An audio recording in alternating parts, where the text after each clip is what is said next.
Welcome to the Warning Track Power Hour. I'm Andrew Scaff. He's Mike Werman.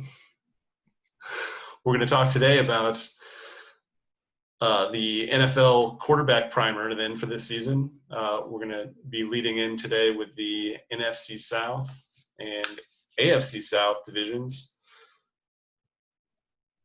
What do you like? Yeah. First, I guess, Just like we did with the AFC West and the NFC West a couple times ago. So we'll talk about what we think the quarterback situations are for each team, how stable they are, how much maybe upside they have for this season and beyond, and kind of see what we think is going to happen. Again, this is a very volatile season, we think, with the lack of as we've learned, the lack of any preseason games whatsoever that will might determine which quarterback would be number 3, which one might even be the backup. We don't have that anymore, and again, who knows exactly what size of rosters and things like that we'll have. All that's been revealed so far is that instead of taking 90 people into camp, I think they're only allowed to have 80. So who knows that by the time camp rolls around, some of these maybe fourth quarterbacks we're talking about might be challenging for jobs, but they also might not even be on the rosters anymore. But the newly announced no training camp, really, or no actual preseason games, right? No preseason. It's hard to say what they're gonna, how anyone's going to kind of move up or down the depth chart. Or it's just going to really be maybe how well they know the offense, or how long they've been with the team, or things like that. So, but let's start, I guess, New Orleans. We'll go west to east in our previous. This is also Andrew, as you mentioned, Andrew. This is also how both the NFC South and AFC South finished in order: 1, 2, 3, 4, west to east. Again, we don't really think of the South Division as going west to east, but the westernmost team in the NFC South and the division champions last year, and one of the more successful teams, despite not winning a Super Bowl for the last several years, has been the New Orleans Saints. The Saints, of course, have a long-time starting quarterback in Drew Brees, who is 41 years old now. He is our age, a couple months younger than us. Was drafted back in 2001 with the Chargers, and he's been with the Saints ever since 2006, since the Chargers chose Phil Rivers, who now, of course, has moved on to another one, and one of the AFC South teams we'll talk about later, the Indianapolis Colts. So, what do you think of Drew Brees as the starter? Do you think he's going to be able to stay healthy the whole season? You think he still has it? He's had some injury issues in the last few years, but I mean, this is his 20th season in the NFL. He's number 1 all time in completions and completion percentage, yards and touchdowns, all time for NFL quarterbacks. It'd be nearly impossible for anyone to upend him without injury. Don't you think? Yeah. At this point, again, prior to the year starting, I think he was thinking about retirement, but he signed a 2-year, $50 million deal with New Orleans for these next 2 years. He also had a little bit of a hiccup in the offseason with his maybe what some people saw as insensitive comments about the Black Lives Matter NFL protest kneeling national anthem movement. But he seems to have maybe changed the tenor of his words a little bit to quickly and forcefully change his opinions. Yeah, it seemed like he realized that whatever he said was not maybe either A, what he meant, or B, the way it was not taken the way he thought it would be taken. And of course, he has, being in New Orleans, there are many black people there that probably did not care for. To put it lightly. So, and many of his teammates. Including teammates. Yeah. That we're not very happy with his comments. But it seems like that, again, like wrong, equating arguments incorrectly. Yeah. Is mostly what he did in this case, and seems to have apologized enough for at least his teammates to be okay with him, which is important. Really blown over. And again, it's not something that would be unexpected for somebody like Drew Brees, kind of, wealthy-ish, white conservative guy from Texas. That's what he's going to say. But it's good. I think it's good though that he did, I think apologize rightly in this case. But it was I also think that his teammates were fairly understanding of him as well. So, but there's no, I don't think no matter what Drew Brees says, he could go out and endorse Trump tomorrow. I still think he's going to be the starter. He's going to be the starting quarterback there. The second quarterback and third quarterbacks are a little bit interesting, since Andrew, I believe you have decided to rate or number the quarterbacks by their cap hits this year, whereas with and that would normally, I think, be a very good way of thinking of which players are going to start, which ones are going to be the backup, which one is going to be number 3. But they presume the backup quarterback is not the player that is taking up the most cap space. The second most cap space on the team at quarterback is Taysom Hill, the 29-year-old, almost 30-year-old now, former BYU quarterback, who is still seen for some reason as a kind of quarterback of the future, even though he's, by NFL standards, fairly old. And also, he has been really untested. 29 already, yeah. For quarterback. I think he will be 30 in 1 month. Yeah.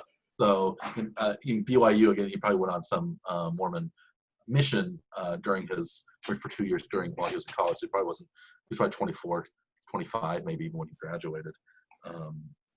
Undrafted free agent, went to Green Bay in 2017, has been with New Orleans most of the time since. But he was the subject of a kind of a bidding war in the offseason, where I think New Orleans was very worried that he would go to some other team. And I think he does want to try his hand at quarterback, but I don't know where. I don't know. What do you think of the Taysom Hill love that he gets in New Orleans? Do you understand it? I'm not a huge. I don't follow the Saints that closely, but I haven't seen anything that really indicates that Hill is going to be a.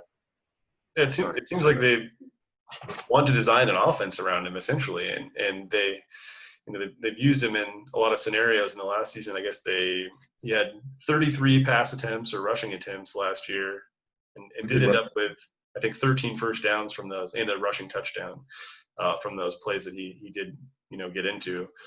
I think they see him as a tricky type player that can do a lot of things. He's a good player. I think he has 254 career yards receiving, 6 touchdowns receiving. His passing, though, he's only thrown 13 passes in his career, 6 out of 13, 119 yards, no touchdowns, 1 pick. That seems just like, he's a running back or a wide receiver that can throw the ball every once in a while, and it seems like there's a player like that or 2 or 3 like that on every team. Most teams, at least, anyway. I don't understand. He's 30 years. He's not Lamar Jackson back there. Like, we can, if we only design this offense around him, we can be potent. But he's Damian Williams. It seems like, right? But older. Yeah, it's a little surprising. Maybe Damian Williams can't throw the ball quite as well, but I think he could probably run it better and catch it better. But I mean, this seems to be the route they're going, though. It's not. It doesn't seem to make a lot of sense to a lot of people, including us. But, yeah. It does seem like this is the way they want to run their team. So yeah, he got signed for 2 years, $21 million in the offseason. So, it seems like they want to give him some. You would think, well, at that much money, well, why doesn't he should be, maybe he could be a starting slot receiver or running back or something. But he is only getting about a player. I guess he plays a little bit on special teams and stuff like that. But again, these are pieces that you can find. If you're using what like the Moneyball strategy, where you can find these different pieces from different places. Well, you can find special teams help from rookies and undrafted free agents that don't cost that much money. You can find running back help from a lot of cheap areas as well, and you can usually find a 3rd, 4th, 5th receiver without spending that much money either. And so, I don't understand. It must just be like this hybrid player that they seem to like. The coaching staff must enjoy designing plays for him, and he must do all right in the times that he's in there. So And it almost made sense why you would pay him that much money. But then, of course, they go and sign the third quarterback on the list, and somebody who, by all means, should definitely be the backup over Hill because of his track record. That's Jameis Winston, mhm. who is, by the way, 4 years younger than Mhm. Taysom Hill. And more He's already, experienced. 4 yeah, years younger and 2 more years in the NFL. yeah. And was a starter for several years. Heisman Trophy winner at Florida State. Threw for over 5,000 yards last year, 33 touchdowns. Of course, he did throw 30 interceptions, and he I guess he also had 5 fumbles lost. So he turned the ball over 35 times. You mentioned that earlier, Andrew. Mm. But he's only signed for a couple of $1 million, even with incentives. This seems like a steal that they got Winston. People were talking about how Cam Newton was kind of a steal for the Patriots. We'll get into that. And we talked about that in the previous episode, but we'll get into that even more when we talk about the Patriots quarterback situation. But do you think that there's any regret about signing Hill when they got Winston as a potential long-term replacement? I think the Winston deal is that they think he's a more or less of a cheap reclamation project, and if they have him be the backup, probably will be the number 2 backup with Taysom Hill again being this gadget play type guy. Then Winston, if he does get significant playing time, he's a trade piece, and even during the season, or we'll turn him into something where they can sign him as the backup for next season for still maybe somewhat inexpensive numbers for themselves. Yeah, that would make sense. sense. That would make sense if you thought Drew Brees could play for a lot longer. Like you say, oh, we have a good starting quarterback. We can get this guy as the backup, and maybe he'll play a little bit, and then we can trade him for somebody. But Drew Brees isn't going to last forever. I think next year is maybe looking a little even iffier. I think in terms of his skill level, he had completed more than 74% of his passes last year. He did get hurt, but again, that may or may not have. That sometimes injuries are just kind of fluky things. He played started 11 games last year, 116 quarterback rating, 27 touchdowns, 4 interceptions. He does not throw the deep ball anymore, and I think that's one reason like they liked Hill, because he can kind of throw it up in the air for sort of just for grabs is kind of what I've seen Hill throw. I don't think of him as having he's not a Mahomes arm or something like that. He's got more than Brees has at this point. I think Brees has reached kind of the level Peyton Manning was in his latter years with the Broncos. And very good at precision short passes, not so good going deep. But one of the things that Brees has going for him as well is that Michael Thomas is on the team, and who is perhaps the best wide receiver in the NFL, especially on short kind of passing routes. I don't know if it's hard to say if he's the deep threat or not because they haven't been able to throw it deep. But I think maybe somebody like DeAndre Hopkins might be a better deep threat, or Tyreek Hill, of course, would be a better deep threat than Thomas. But Thomas he catches everything that's close to him. He caught 149 passes last year, something ridiculous like that, with between Brees and Bridgewater as their quarterbacks. So I think they see Winston as essentially interchangeably with what Bridgewater was last year, where Bridgewater went on to to get a new starting job, pretty decent deal with Carolina, who we'll talk about here in a little while. I think Winston has so much more upside than Bridgewater does, though. To me, anyway. But for New Orleans, it's the same deal. They got a guy relatively inexpensive. They can put him in behind Brees. And they didn't want Brees Bridgewater because if he's not able to play the whole season, then they've got somebody that is competent, has already been there, played big games before, and so it's not as big of a step down for Brees, but it's still different than Brees also. So we're back to this. I just don't get. That's why I don't get the Hill thing. So I mean, more or less, then New Orleans gets to just hit copy paste on their plans from 2019 to 2020. It's just they just have to find and replace Bridgewater with. Yeah, but why not find and replace Hill though? Why do they keep him? Why would they spend all that money on Taysom Hill? Because it seems like also like they'll think, well, because both Brees and Winston could very well be gone next year, and then who does that leave you with? That leaves you with Taysom Hill or the number 4 quarterback on Tommy Stevens. Tommy Stevens, yeah. Who they spent a 7th round pick Yeah, and they didn't this even season. really want to draft him. Did you read that story? Yeah, I think they just took him, right? Well, the story was that um, I believe that Tommy Stevens, who played for Mississippi State, he also played for Penn State earlier in his career, 7th-round draft pick. He was going to be an undrafted free agent and kind of had signed a deal with the Panthers as they were going to be undrafted. And apparently the Saints got wind of that. They didn't want him to sign with the Panthers, so they decided to draft him instead, I think just to piss off the Panthers. And so I Spike don't even, picks are the best in 7th round, the especially. spike pick. I think I Yeah, don't remember. I don't remember. Yeah, I don't remember if it was like the Chiefs situation where they traded to get back into the 7th round this year. But the Saints, I don't think they were planning on drafting that quarterback until they heard. I think they traded into the 7th round to get him away from the Panthers, and that seems a little odd. But Stevens himself was not a so great realistically, quarterback for if Mississippi State. you He know was Breeze kind of isn't going to make it another season, then they'll try to keep Winston. I think is probably what their plan would be, and then he'll either be Taysom Hill's backup or Taysom Hill will be his backup, or play in gadget play scenarios too. So that seems to be like what they're aiming for. Why they're doing this route, I don't know, but that's what it looks like from analyzing it from the outside. to me, it seems like Winston can run it just as well or better than Taysom Hill as well. Yeah, but what if they're both in the backfield at the same time? How fun would that be? I guess, but do you have to spend $11 million or whatever Taysom Hill costs to get that kind of gadgety player?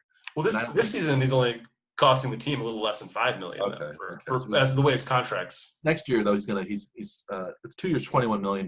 Yeah, so next year's $16.2 million is what. So maybe they're planning on getting rid of him next year. So if he does all right, that could be a possible trade piece there too, or they could void his contract too. I don't think that much of the money was guaranteed, so he probably get out of a lot of it. I don't think they'll be able to trade him though with that big a contract. I don't think anyone's going to pay $16 million for unless he's really good. I just don't get it. You don't see that scenario? That sort of player seems to be. It's like one of the most kind of fungible types of players. Like there's somebody who can sort of throw the ball on every team that can also run it. But the reason you don't do that is because you have a great quarterback who can really throw the ball well. So we don't need a guy who can sort of throw the ball well unless it's an absolute emergency. And now the Saints have 2 people who can really throw the ball well. So why do we have this sort of guy who are paying all this money who can sort of throw the ball well? He can sort of run the ball well. He can sort of catch the ball well. We just don't know which one he's going to do. But that's 3 roster spots all taken up on one guy. So money-wise, if you divide that by 3, it's not that bad. Not that bad, but I think you can find a guy off the street to do all of those things. Anyway, I don't get the Taysom Hill love. I don't think you really do either, but I appreciate that you're trying to see it from the New Orleans Saints perspective, and I just think they're complete idiots, like I do, I think. But we already know what they did last year, so we know what their plan is from what it looks like, at least. Yeah. Anyway. They still, even though they went to their backup quarterback last year, they still barely did anything with Taysom Hill. Like Bridgewater. Well, that's what it is. I think they see Taysom Hill as the future guy, but also like for right now, even though he's older than anybody. Yeah, else. No, that part doesn't make sense. I guess because Drew Brees is playing into his 40s, maybe they think Taysom Hill because of his clean. He'll have no mileage though on him though, right? So I guess I don't know. Because he'll be 30, but he'll have only played a few plays of every game. Or do you think they cut Taysom Hill and keep Tommy Stevens and then save all that money? No, they're just paying him this year. So if they cut him, it won't be till next season. So yeah, I think it's Breeze is the obvious number 1 quarterback. Yeah.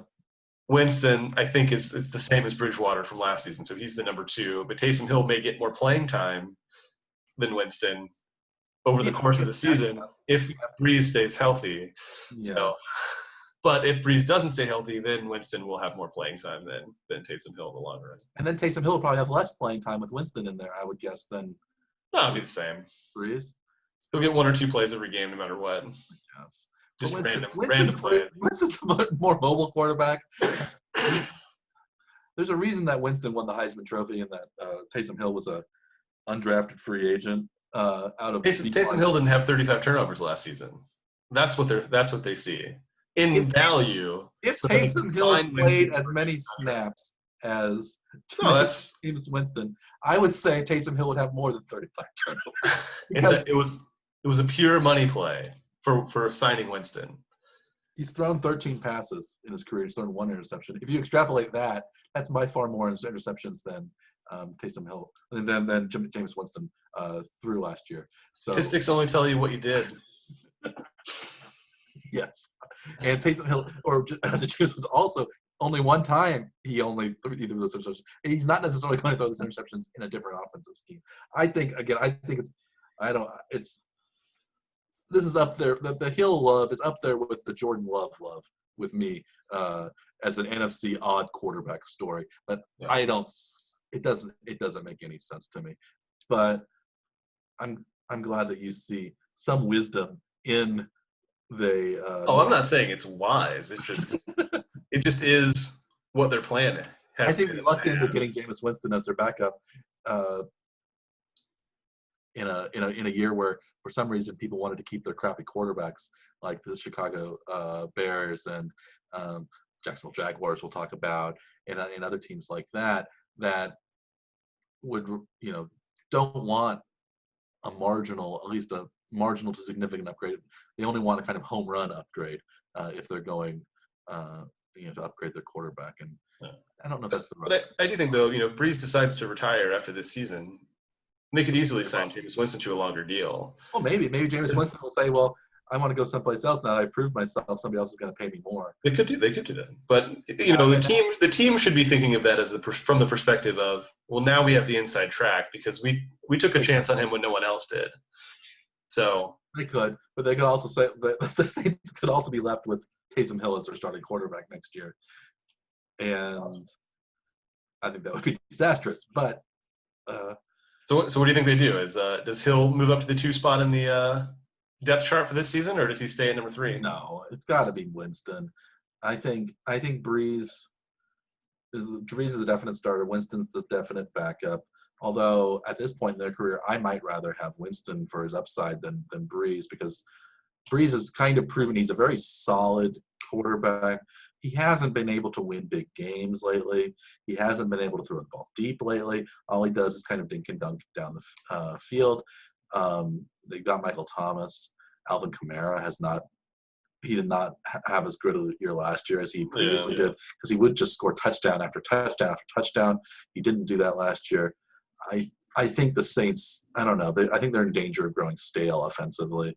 I guess maybe that's one reason why you keep somebody like Taysom Hill, but that's also the reason why you would get somebody like Jameis Winston to make it a little bit more different. I don't think Jameis Winston is a top 10 quarterback necessarily, but I think he's possibly a top 20 quarterback in the NFL, and he's a backup to somebody who is, I would say, Drew Brees now is maybe a fringe top 10 quarterback. He and Brady are kind of at the same level. I think Brees more accurate. Mostly from history, though. I mean, yeah. You don't get to those lofty stats of number 1 in NFL history without having some staying power and get some respect for having done that. Yeah, no, he's a great quarterback, or he has been definite Hall of Fame quarterback, but he's at the tail end of his career. But I think it's his job until he either wants to leave or the team decides that it's time for him to go. And I don't see them doing a Green Bay type of play with or Tom Brady kind of push out. Yeah, too. Or like a New England kind of pushes Tom Brady out. You don't think that'll? It doesn't seem that way. If it was, I think they probably would have done it this year with Breeze. Yeah. Because he didn't miss the games last season. Do you think Breeze makes it through the whole season? Do you think he starts every game? Or do you think he? I don't. I think he'll be right around where he was last year. 10, I think 10, maybe 10, 11 starts. Max. Okay. I'll say 10 starts. 10 starts. You say 6 for Winston? Yeah. You think Winston fills in as well as Breeze, or? I think he'll do similar to what Bridgewater did. I think it's the same. I think he's a similar player to Bridgewater, and he fits in pretty nicely with Lions as long as he protects the ball. I think his turnover numbers will come way down from what they were last season, partly because just a different scheme. So I would rather have Winston than Bridgewater myself. I don't think Bridgewater is anywhere near as talented as Winston. I think Winston is better. Salaries say otherwise right now. So right now, yeah, I think a year in New Orleans seems to have been all right for Bridgewater. You know, but again, everybody's saying, 30 interceptions. Yeah, he threw a ton of picks, but he also threw for a ton of yards. He was in a system that kind of encourages throwing the ball down the field. Again, this is one when we talk about the Buccaneers. I don't know if Brady really fits into that Arian system where they really want to challenge deep. So anyway, I kind of agree. I think although I think, yeah, let's say I'm gonna say Breeze. You said 10-6. I'd say Breeze starts 12 games. 12-4. 12-4. And then Hill, maybe I could see Hill getting a random start because they're crazy. And they want, maybe for the first play of the game, they want Hill to do something. And so that technically would be a start, even though he wouldn't really be the starter, Yeah. We'll have to decide how we count those. I think Breeze is going to be in it as much as he wants. What if, though, if this is a question, what if Breeze struggles? What if he hits a wall kind of like Peyton Manning did in that Super Bowl year where Osweiler kind of was the better quarterback for much of the season, but then Manning was still there and kind of came back for the playoffs. Do you think that they would yank him for Winston? I mean, I think they just designed the offense around what Breeze can do. Or do they just bring in more pieces? They're primarily running team anyway. Yeah, they run it a lot. Yeah, they weren't quite as good I think with Ingram gone as well, they didn't have that dual threat. That Kamara's a number one back, but I think he needs a bruiser along with absolutely to mix up. Yeah, and right. I think that hurt New Orleans last year. Yeah, I don't think New Orleans is a very solid team. Again, the defense has been pretty good, but it's harder. Defense is a little bit more fluctuating, and also it gets figured out as well. So I am not super bullish on New Orleans' chances in the division this year. But yeah, as I said, it's got to be Breeze, Winston, then Hill. Stevens, do you think they keep him around as the? Yeah, I think they. I mean, he's probably practice squad. They won't keep him on the roster. Squad, yeah. Or do they dump him just because they took him away from Carolina? Well, then Carolina just pick him back up, right? I mean, they have to keep him on the roster they have to keep him on the practice squad. It doesn't cost really anything to keep a guy on the practice squad. So. I don't really realize what the love for Stevens was. He wasn't really even a consistent starter at Mississippi State, but he did start the bowl game and stuff because the other quarterback, Garrett Schrader at Mississippi State, was a big jerk that everybody hated. That was the guy actually that Willie Gay, the Chiefs draft pick, got in a fight with and broke his jaw or something like that, and that allowed Tommy Stevens to play out. So maybe it's Willie Gay, the Chiefs second-round draft pick this year, that really enabled Tommy Stevens to be drafted because that was one of the things one reason why Gay dropped to the second round was because he had these what's called character issues where he got in a fight with his quarterback. But apparently everybody hated that quarterback. And they weren't that sad to see him out. And people liked Stevens better. So I don't know if he was a better player, but they liked him better as the He leader. actually may not have signed a contract yet. They haven't listed it at nothing for this season. Okay. So he could very easily be out, but chances are they'll sign him to a practice squad deal. If you draft him, you're going to sign him probably or try to. All right. I think we've covered the Saints. Right. So do you think they'll release or keep Stevens in practice squad? I'd say they'll try to keep him on the practice squad. But if you try to get somebody in the practice squad, you have to waive them before they can go onto the practice squad. So then I guess that would subject him to again, if they're going to keep Hill as a third guy, they don't need to roster 3 real quarterbacks plus Hill. No, of course not. So they're only going to roster 2 plus Hill. Right. And Stevens, at best, is a practice squad guy. And so they'll have to waive him to try to get him on the practice squad. So I guess we could think somebody else might pick him up, but I doubt it, given his odd off season. Next up is Atlanta Falcons. Yeah, Atlanta Falcons are second West.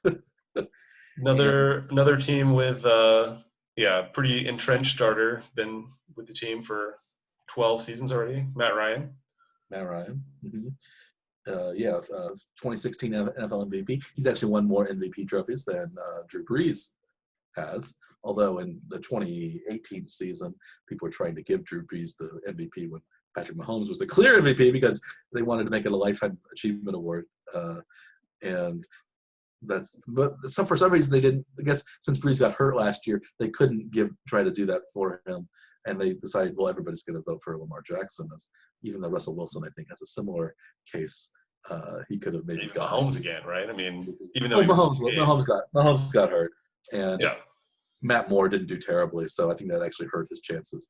But Matt Ryan, third overall pick from 2008. He's been with the team since then. So this will be his 13th season with the Falcons. Led them to a Super Bowl appearance, of course, one that they almost won, but then lost to the Patriots. A solid quarterback. Last year, I think he started 15 games, 26 touchdowns, 14 picks, 4,466 yards. So I think of him as being, again, kind of a borderline top 10 guy, maybe top 8 guy. He's also sacked 48 times last season, the most of his career. Yeah, he's not the most mobile. I think the line in Atlanta also probably needs some improvement. But 35 years old now. So he's clearly the number one guy. I think having Julio Jones and some of those other pieces in Atlanta, and also maybe Todd Gurley is now an Atlanta Falcon. Devontae Freeman is already there. So they have, maybe some interesting running backs. But it seems like they've been kind of on the downslope ever since that near Super Bowl victory. And I don't know, Ryan seems almost to be kind of treading water at this point. A very good quarterback, but not elite. He's not Mahomes. He's not Russell Wilson. He's in the third year of a 5-year, $150 million deal.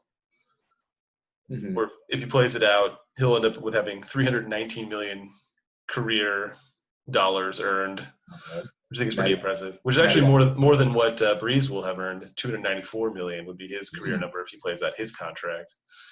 Some of that's kind of interesting to see what the just how salaries have increased because he's 6 years younger than. So 7 fewer seasons in the NFL, but we'll have a higher contract. Brees was also a second-round draft pick by the Chargers back in 2001 or so. He changed teams, and then he had some couple small contracts too. He didn't get the big extended year contract early on in his career like Matt Ryan did. Yeah, Ryan was number 3 overall pick, so he was pedigree. Seems like he should get a higher. But then I think right after his rookie contract, he signed a longer term deal, and Brees was losing his spot in San Diego, and then had to reinvent himself sort of in New Orleans before he got a bigger contract anyway. Yeah, he had this injury problems early in his career. People were wondering how durable he turned out to be. But again, so I think Ryan, he's that kind of prototypical big-armed quarterback. I think he's very good. Do you think that, let's talk about the rest of the Falcons quarterbacks if he goes down? The Falcons, this is Dan Quinn's maybe last year to prove himself as their coach. If they do well, he can maybe get another contract. If they don't do so well, I think he is out as the coach. They're going to probably bring somebody else in. So what do you think of the Falcons quarterback situation? How do you like their backup? Matt Schaub, who is apparently still kicking it around, is 4 years older, 4 more years in the NFL than Matt Ryan. Yeah, he's 39. Yeah, he's older than Matt Ryan. So we don't have a young up-and-coming backup for a kind of older player. We have an older backup. It's very, very odd situation then. In typical NFLs, you have the older quarterback. They start to bring in the younger quarterbacks to sort of prime that player to take over the role. But this time they selected an even older quarterback to fill in if Matt Ryan was formerly the starter sometimes in Houston. 93 starts in his career, 136 touchdowns, 91 interceptions. So when he was a starter, he was serviceable. We actually started in Atlanta too, so this may be just a comeback Yeah, to that's where they right. started scenarios. He played three years in Atlanta, 7 in Houston, then 1 in Oakland, 1 in Baltimore, and now he's back in Atlanta again. Now this will be his 5th season, I Fifth think, year back in now. Atlanta. So he's gotten a few starts here and there when Ryan's been out. Mm-hmm. But yeah, they like him, I guess, as the backup. I'm sure he knows the offense very well. But there's, Ryan has been very durable too. I guess he's only missed 3 games in his career, also. yeah, so that's good. Yeah, so you never know when that durability is going to come to an end, though. Especially playing indoors there in Atlanta, Mm-hmm. where the NFC South has 2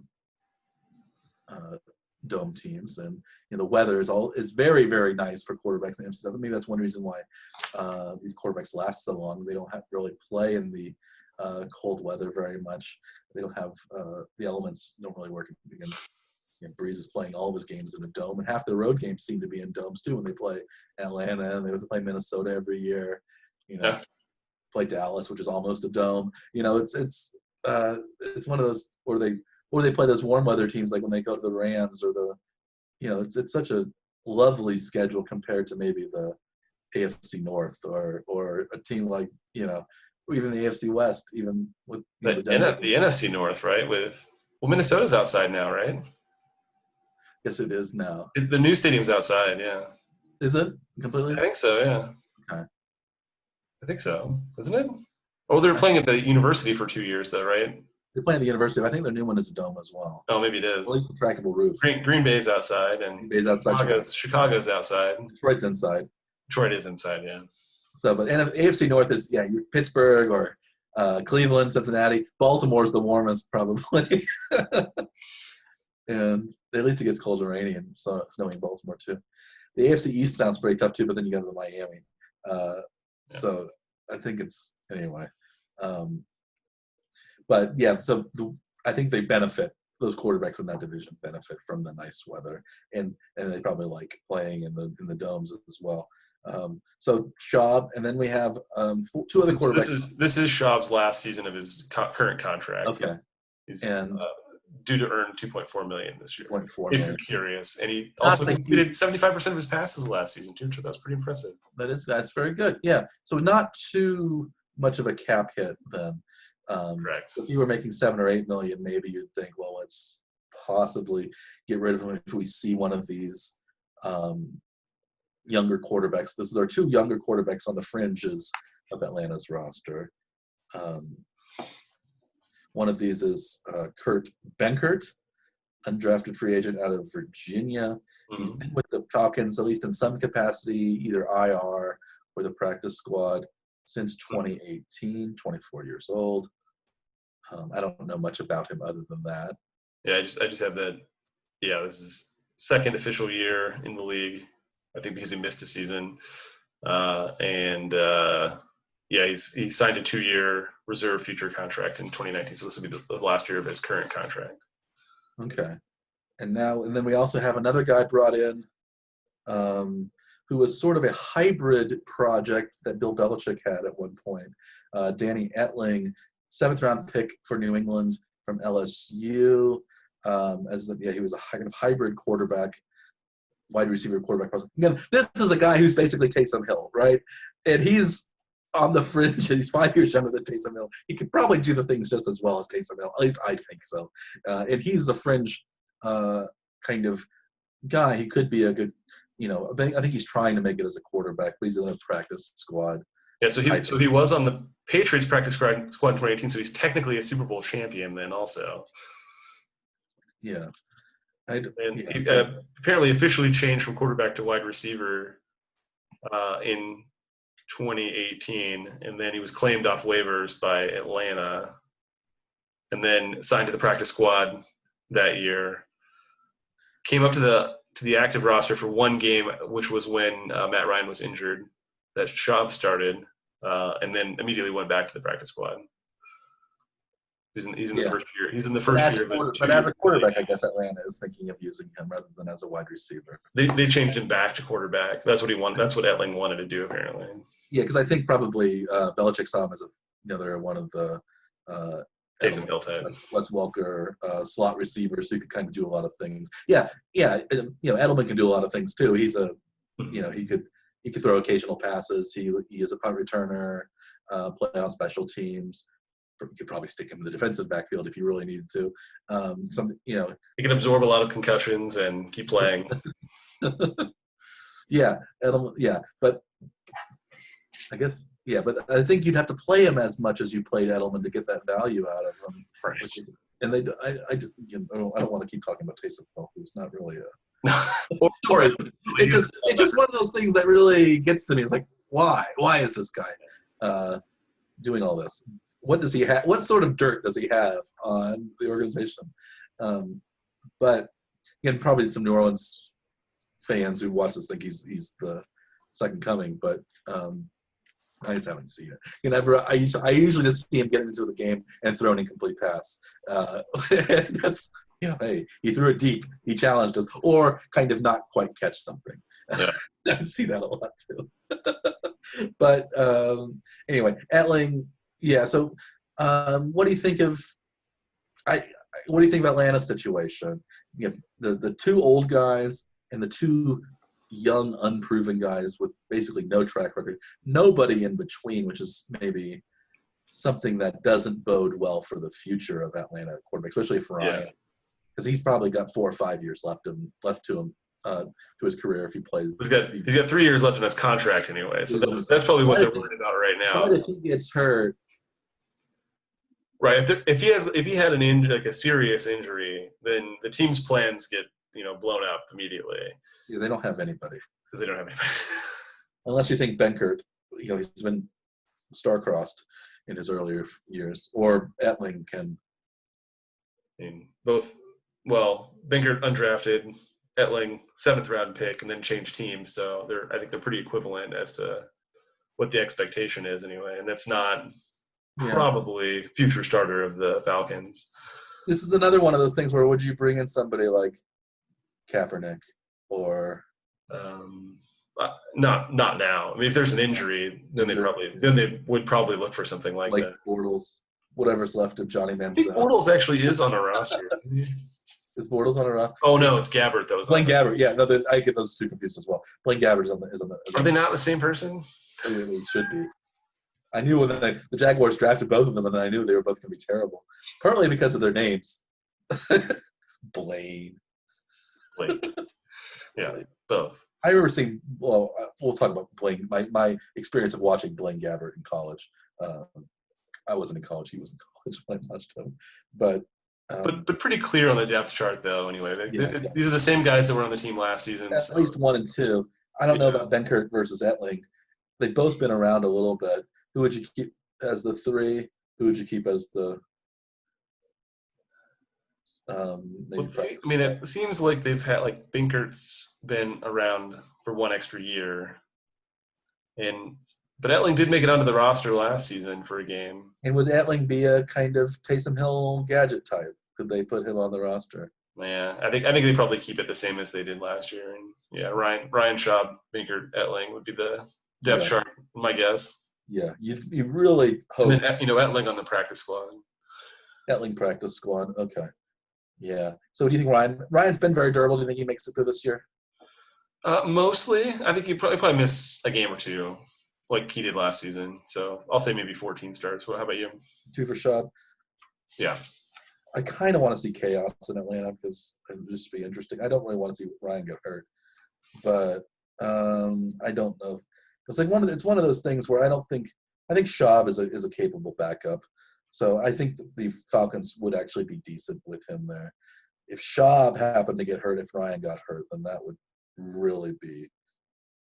So it's the LA Chargers scenario that. Yeah, the Chargers really only have not the Chargers, the Rams scenario that we were talking. Oh, it was the Rams. It was the Rams. But as I think I was reading later, the Rams really love Wolford, and that's one reason why they got rid of Blake Bortles, is because they see Wolford almost like a Kurt Warner type of reclamation, sort of out of nowhere player. And I think if Goff goes down, is the AAF out of nowhere? I mean, come on. he was in the Arena League, like he played for the Kurt Warner, right? Barnstormers or whatever it was, or the Yeah. NFL Europe. That Kurt, and he wasn't sacking groceries at High V, but I think they think that Wolford is somewhat similar, kind of undiscovered but very talented somehow. Like how again looking at again watching Kurt Warner play like he did that first year with the Rams, like how is that guy not seen by anybody, and then he has a Hall of Fame level career. The Dick Vermeil offense, right? Yeah, and he leads two traditionally horrible teams to the Super Bowl. He probably could have done the same with the Giants had he stayed a little bit longer with them. Eli Manning not have gone up, so it's maybe right combination of players and the right time. Mm-hmm. So how many starts for Ryan? Do you think you're expecting chaos? Yeah, why don't we say 10 for Ryan? Oh, that's not. I thought you were going to say like 3 or something. Yeah. No, but I'll say 3 for Schaub. and then there's going to be 3 weeks where we don't know what the hell's going to happen with that. So 3, and then 3 others elsewhere. Do you want to pick? I'm going to say I'm going to say neither. I'm going to say maybe we'll give 1 to Benkert, and then 2 for somebody who's not on this roster. Oh, 2 for another. Yeah, because they could. I think. Yeah, that's my guess. Honestly, it's probably going to be Ryan's all 16 games, and none of this is going to matter. But Schaub is old, and having an older backup quarterback can lead. Injuries are more likely. Getting sacked 48 times when you're 34 years old is probably not as desired for your quarterback. Right? We wouldn't last. How long would we last if we were getting sacked that much? 48 times. Yeah, it's more than 3. Again, he only played 15 games last year, so it was more than 3 times a game. Yeah, that's a lot of yards to give up too. That's really putting in a hole to average trying to get first downs too. It's not just picking yourself back up off the turf, but you still have to make up more yards. You might average almost 10 yards a sack oftentimes, and so that's almost 500 yards probably lost of offense. Good. All right, that's it. They need to spend more time protecting him than if they want to keep him around through the last 3 years of his contract. Because they don't have anybody that's after him. There's not like there's a guy waiting in the wings that could be. They're not developing somebody, and partly is because I think of loyalty to Schaub as a solid backup, but. And this is probably Schaub's last year, and even I'm a little surprised maybe that Atlanta didn't draft a quarterback. Seems like that would have been the time. I mean, not in the 7th round either, like a 4th or 4th round guy, right? Yeah, mid-round guy. If not an even higher round guy. Maybe that's what they had planned for next year. They just say, that's true. And partly maybe this is because of Dan Quinn is his last year. He's not going to waste a draft pick on somebody who's not going to play this year because he needs to save his job. Well, if this is Schaub's last year of his contract, which it is, then you'd think next year that you pick like a 1st or 2nd round pick on that. So then Ryan plays 2 seasons with a competent backup of who will replace him when the time happens. I think that would be ideal. It seems timeline-wise, this seems appropriate. You also don't want to give, as a GM, you don't want to give a coach that you don't expect to be around a pick. That's true too. To be involved with anyway, to possibly ruin in his last year. Oh, he did too well. Oh, we got to keep him around. Right. All right, so let's move on to Tampa Bay. Tampa Bay. Tom Brady, of course, one of the big stories, maybe the biggest story of the NFL offseason prior to the COVID situation, was Tom Brady leaving New England after 20 seasons in New England for greener pastures, literally and figuratively, in Tampa. Signed a 2-year, $50 million contract, the same contract basically that Drew Brees signed for New Orleans. Tom Brady, of course, is going to be 43 in August. So he's one of the, again, there might be another backup quarterback around there. He's older than we are, so I feel a little good that, of course, quarterbacks are a little older. Yes. That means you still have a chance, right? They still have a chance. I can still make it one of these days. Former sixth round draft pick out of Michigan, Number famously. 199. Yeah, 6 Super Bowl championships, 3 MVP awards. Last year, though, it seems like the last couple of years he has begun his decline.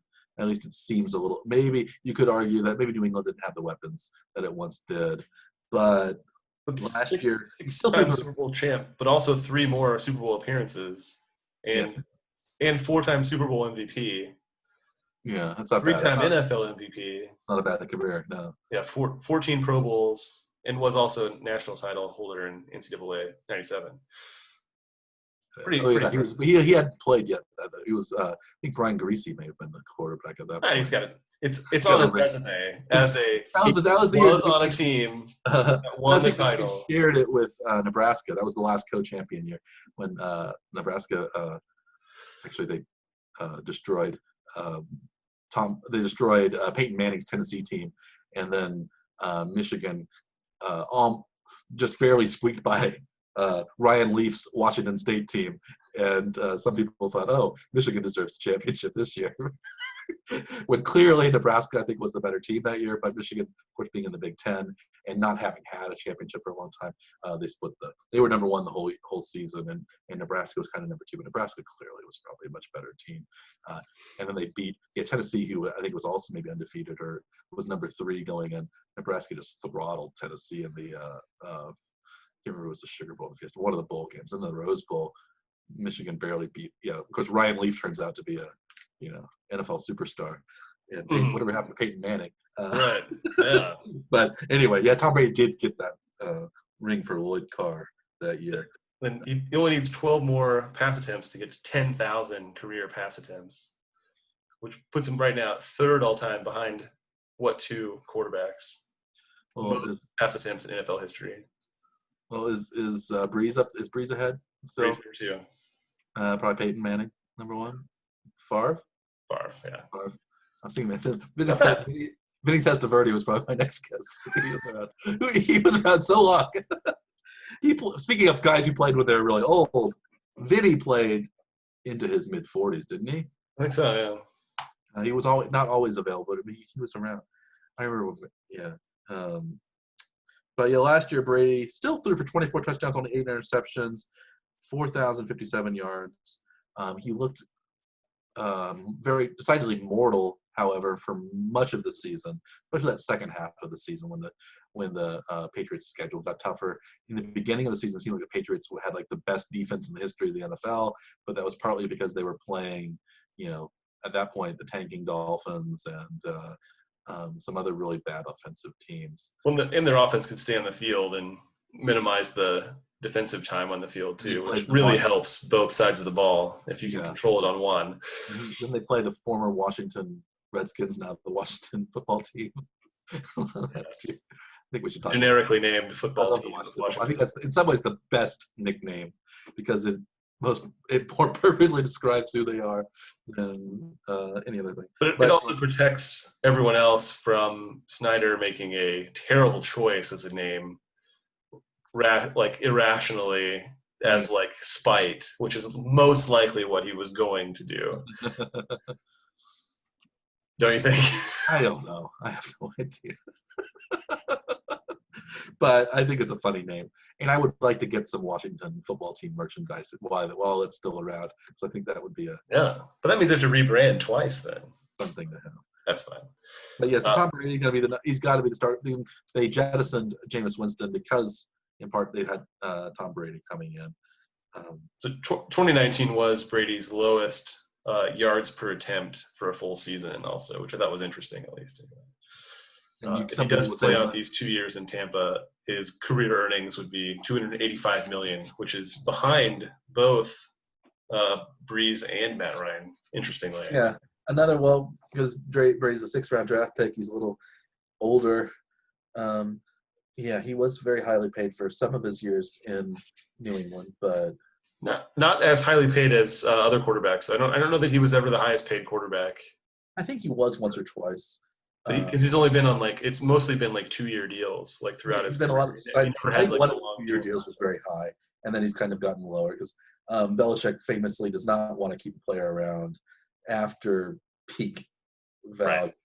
And he probably had he had his druthers, would have gotten rid of Brady maybe 5 or 6 years ago, especially if Garoppolo seemed to be a decent guy. And I think that's one reason why. And I think, though, in this case, Bill Belichick is kind of the GM as well in New England, but the ownership says, well, we can't just get rid of Tom Brady like that. You can get rid of Ty Law or Willie McGinnis or that sort of even Deion Branch or somebody like that. You can get rid of them. You can't trade your face, right? You can't trade Brady away. Or dump your face either, right? And I think finally Belichick was able to do that, or maybe Brady says, "Well, I'm tired of being ragged on by Bill Belichick." He probably says this, I'm a system quarterback, and it's the system that, in some ways, I think he is a system quarterback, but he's also very talented. He was a very talented. Because all of his substitutes filled in adequately for him and had decent seasons. Yeah. But right. Brady also, but the way Brady trains, how he's that kind of robot who kind of repeats every delivery the exact same, how very different that is from Patrick Mahomes. So Brady in some ways is that kind of older quarterback, he's the pinnacle of that style of quarterback, the one who was not very adaptable to different situations, but if you put him in the right situation, he could get done. And I think he actually could run around a little bit and do things, especially as a younger guy. But but Brady was never the guy who says, "Oh, he can make all the throws." That was never Brady, like it was Manning or Favre, especially, or somebody like that. He was somebody. Favre was the gunslinger type, though. Yeah, but Brady was the guy who was ahead, 2 steps. He was the chess player. He was 2 steps ahead. He was in sync with Belichick. Mechanics. He was mechanical, and he also had that kind of pretty boy look, and the supermodel girlfriend, wife, that sort of thing, and I think it wore a bit on Belichick, where Brady was becoming the face of the New England franchise, where maybe it really should have been Belichick. And I think both of them now probably think that each one of them should have had more credit for their success. So I'm sure Belichick and is probably really gearing up for this. Well, he as much as possible for this year, but for his legacy, as is as is Brady. Brady in Tampa has more weapons to throw. Well, they could very well both succeed, just so that the other one can't claim as much credit, right? It could be, yeah. That would be interesting if they both succeeded, and then who does get the go? And they both are kind of diminished by that, aren't they? If they're both successful. But I think they both succeed specifically out of spite. Yeah, there's a lot of spite there with Belichick. I think there's also some spite there with Brady. Yeah, for sure. But Brady going to Tampa has a much better cast around him. At least it seems like it. With Gronk coming back, O.J. Howard as the other tight end, are probably better than either of the tight ends right now in New England. Full arsenal of wide receivers. Yeah, Mike Evans, Chris Godwin, 2 of the top 10, 20 wide receivers probably in the NFL. But not for sure that Brady can hit either of them downfield. But it will be really interesting to see how this plays out. Bruce Arians' offense is a much more down the field offense. And aerial, maybe higher risk, but also high reward. Right. Yeah, it would have been. This isn't the same Tom Brady that got to throw to Randy Moss, 12 years ago or whatever it was. And so whether he could, Brady again is more of a precision short passing game, hoping that his receivers can create space and be very open to run the ball downfield like Julian Edelman does so many times. I'm a little bit worried about that for Brady, but Bruce Arians has been around a long time as an offensive coordinator, as a head coach. He did well with an aging Kurt Warner, so maybe he'll do the same for Tom Brady. But yeah, I think it's interesting though. Yeah, what do you think? Do you think Brady will succeed in Tampa, or maybe he's just reached the end and he's going to fall off the cliff at some point? It seems to me that he'll be fine. Even if he's just okay, I think that team's pretty decent. So, they could win 10 games and it'd still be a success, right? I mean, Mhm. that's not terrible for a new system, new setting.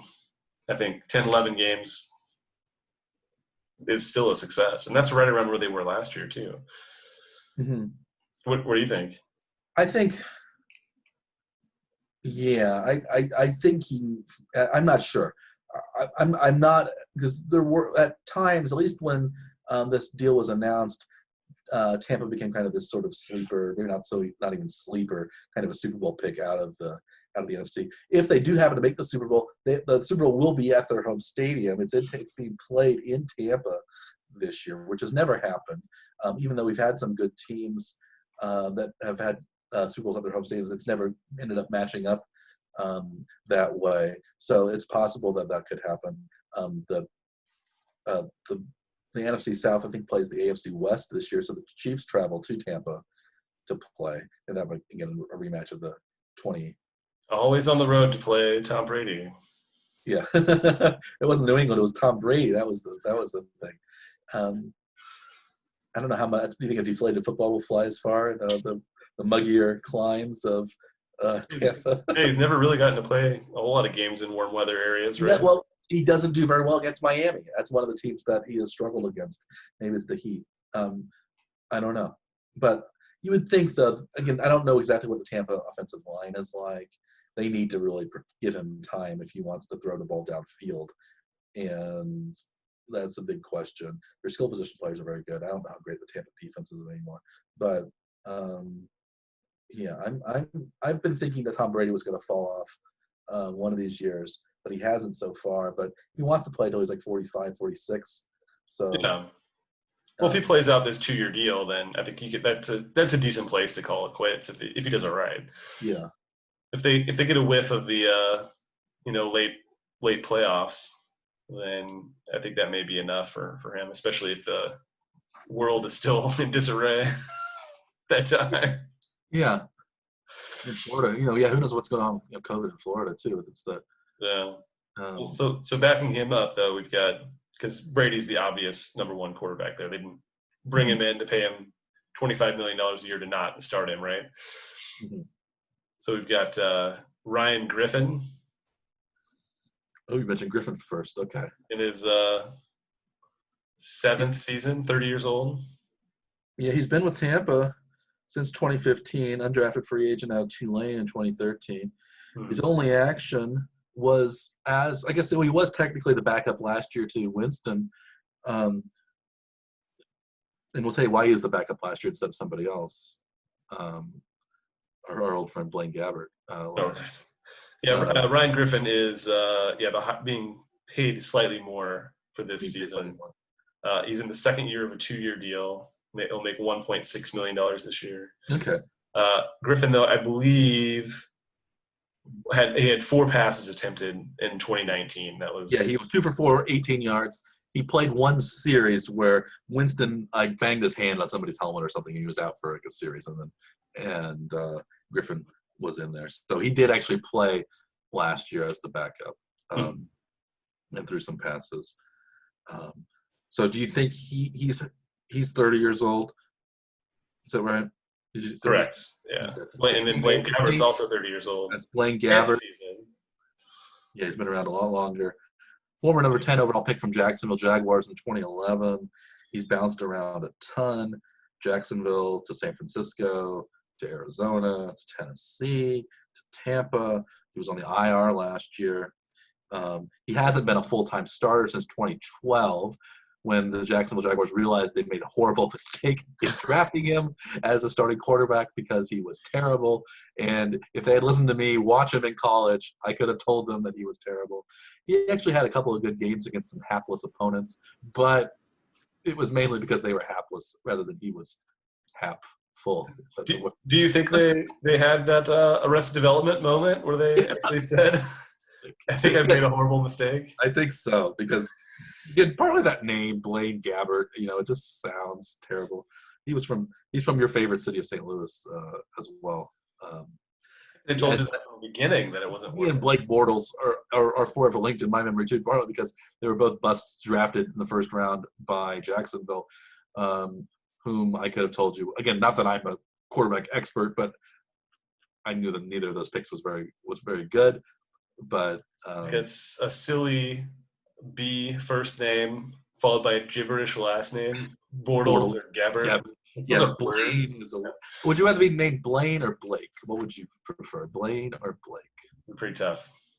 Neither, obviously. Blake at least has to cut a hard sound. It's also got a little bit of the Robert Blake. You know, he killed a guy allegedly, and so Allegedly. yeah, Blaine. That was Yeah, that was on a boat, right? That was the no wait. No, I'm thinking somebody else. you're thinking of were you That was the Christopher Walken. Christopher Walken? He was just there when Natalie Wood died. Right, he and Robert Wagner were both there. Or Wagner, Yeah. Yeah, right. I love Robert Wagner. You anti-dead.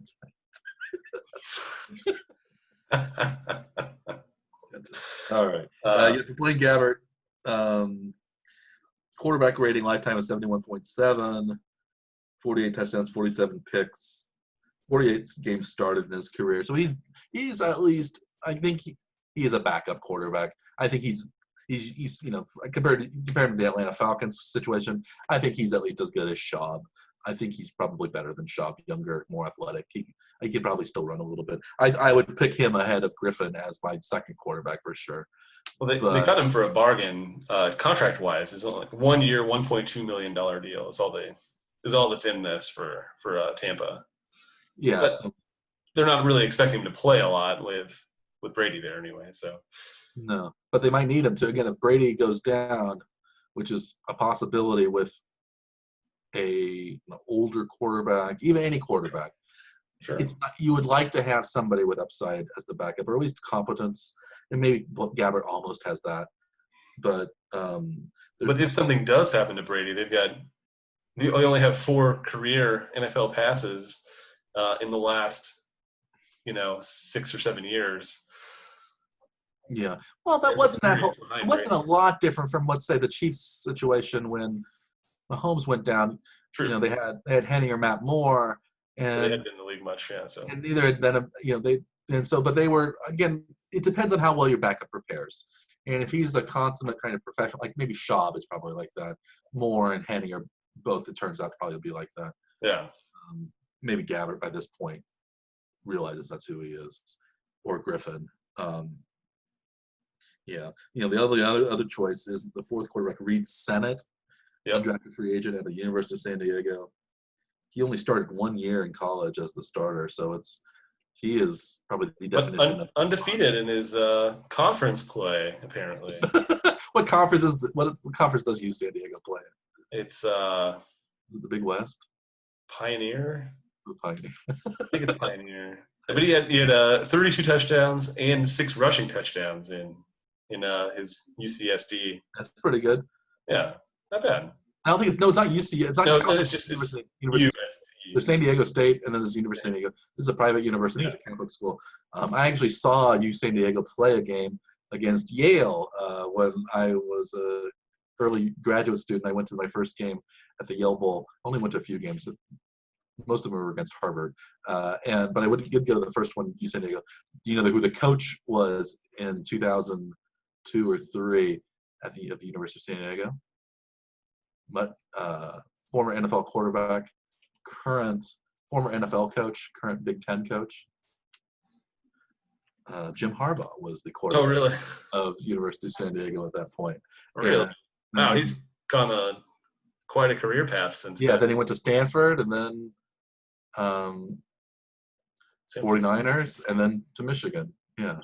So anyway, that's interesting. One interesting tidbit. But yeah, again, he's definition probably of camp body, maybe practice squad material. I did see that Reed Sennett, because of this weird off season, he talked to 2 teams by video conference, the Bucks and the Chiefs. And then the Bucks signed him to a 3-year, $2.3 million deal. Okay, so Reed was interested. So that's so interesting. So there, maybe that gives another reason why you should find this pick slightly more interesting than you did he had a roughly 15 conversation seconds ago. with perhaps Brett Veach and Andy Reid. Airbnb, yeah. Mike Kafka, the quarterback's coach. They saw something, apparently. But not enough to bring him in. They had, the Chiefs have kind of a logjam of they got, quarterbacks right now. Yeah, Jordan Thomas, I think, is a better project, probably the Reid Senate. Anyway. So, again, for hierarchy-wise, then, you've got Brady 1. You've got Gabbert 2. I think Gabbert, then Griffin. I think I might have Griffin 2 right now. And then Gabbert, interesting. And then Gabbert, and then sit out of practice squad, I think. Okay. What do you think Tom Brady's going to start every game? Pretty close. I think I'll say 15. And do you think it's the other way? You think Griffin's going to get the start? Probably. I'll say Griffin gets it. I say okay. I'll say Brady makes 12 starts, and I think Gabbert's going to get 4 starts. I know Brady will probably be. I think Brady will probably be fine, but I think Gabbert's going to be cleared over too, just given his pedigree. We use that term a lot as if we're judging show dogs, but it's not that different. The combine is very much the same as the Kennel Club shows. All right, the final team in the NFC South, Carolina Panthers. Yeah, this one is also an interesting. With 3 quarterbacks, we get a little shorter. With 3 quarterbacks, yeah, because they did not get Tommy Stevens. The Saints snatched him away.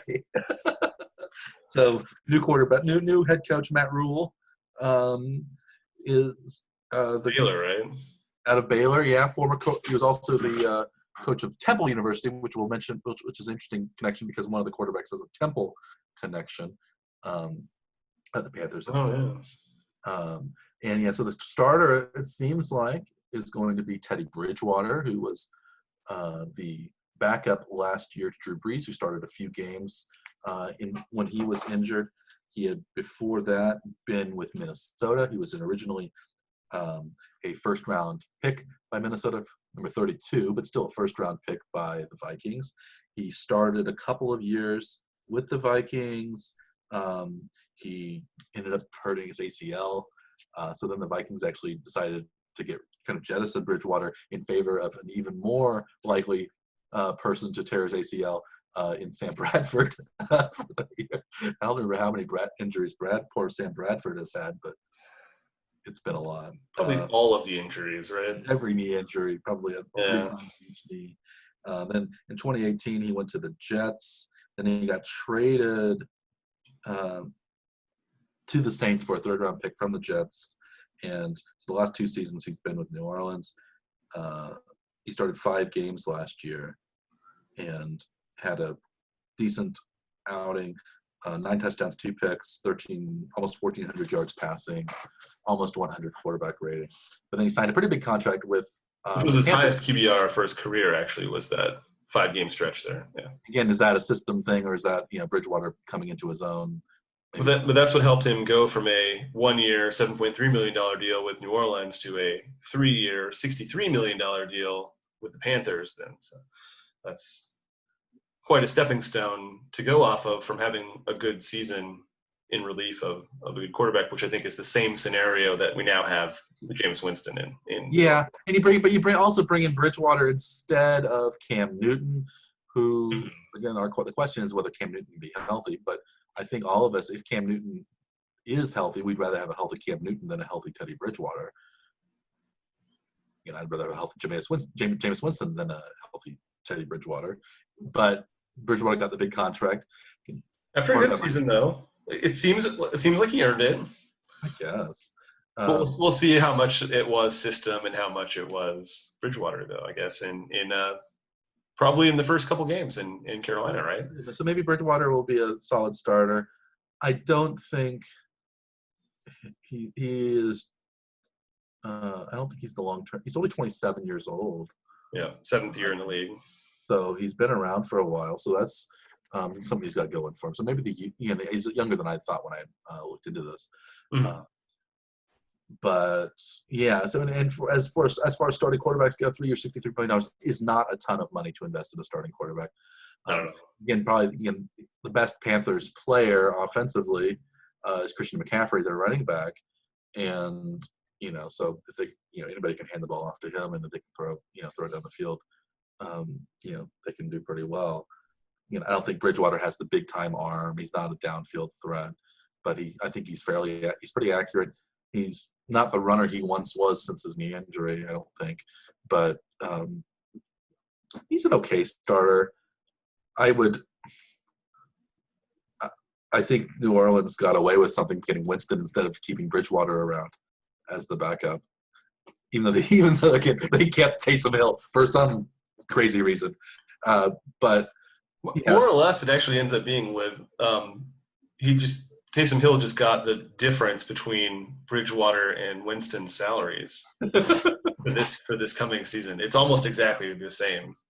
So maybe that they saved some cap money by picking up Winston after Bridgewater left, and then they just said, "Here you go. You can have the rest of it, Taysom Hill." Taysom Hill, yes.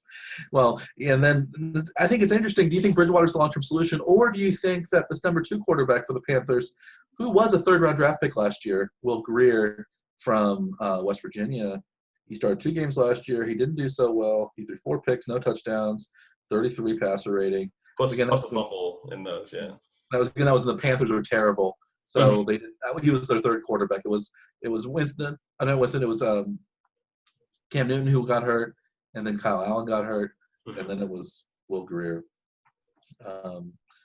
Both Cam Newton and Kyle Allen though are gone. And he's only in the second year of a 4-year, just under $4 million deal too. So they plan on him being around for a couple of years. But when you pick a third-round guy, you think that you want to develop him into a starter at some point. Although it's hard to say. There was a different coaching staff that was Ron Rivera's team rather than Matt Rule's team last year. I don't know if Greer proved that he was. I don't think he proved that he was Nathan Peterman bad as a starter, but maybe close to it. I don't know. Maybe it's because he didn't play as many games too. We don't know. Yeah. And I think it's interesting. Yeah, so he's probably the number 2 guy, you think? Yeah, definitely. And then the number 3, they only have 3 quarterbacks that are rostered right now. Number 3 is also the Panthers are kind of the opposite of like the very old. The very old teams. I think the Falcons are old. The Buccaneers really are old, and I guess you could say the New Orleans Saints are pretty old too. Winston's the youngest one. Taysom Hill's kind of old. And so he's 20. Will Greer's 25. Also, P.J. Walker, probably the number 3 quarterback, is 25. Undrafted free agent out of Temple. He's with the Colts practice squad kind of off and on for the last couple of years. He was an XFL standout with the Houston Roughnecks. Yep. Probably most appropriate to why he is on the Panthers this year is because he played at Temple under Matt Rule when Matt Rule was the coach at Temple. Yes. Matt Rule then went to Baylor, had great success in a very short time at Baylor, and then parlayed that into the NFL job, where apparently last year it seemed like he could have the pick of NFL jobs. From what I was reading, the Giants wanted him, and a couple other teams wanted him, but he kind of picked the Panthers. He was the passing yards and touchdown leaders for the XFL when it folded then. PJ. So he wasn't just in the XFL, he was actually leading it too. So do you think he has a possibility of moving into the backup spot? I think it's pretty clear that Bridgewater's going to be number 1 since they brought him in. He's only a 2-year, $1.6 million contract, so he is cheap for the position. I think Greer's cheap too. And so that whole squad is pretty cheap compared to a lot of teams. Yes, they are not spending anywhere close to their cap totals on. Let's see.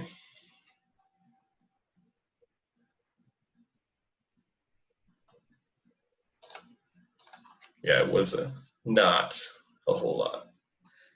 Do you think it's like 7%, 7.5% of their cap is on quarterbacks?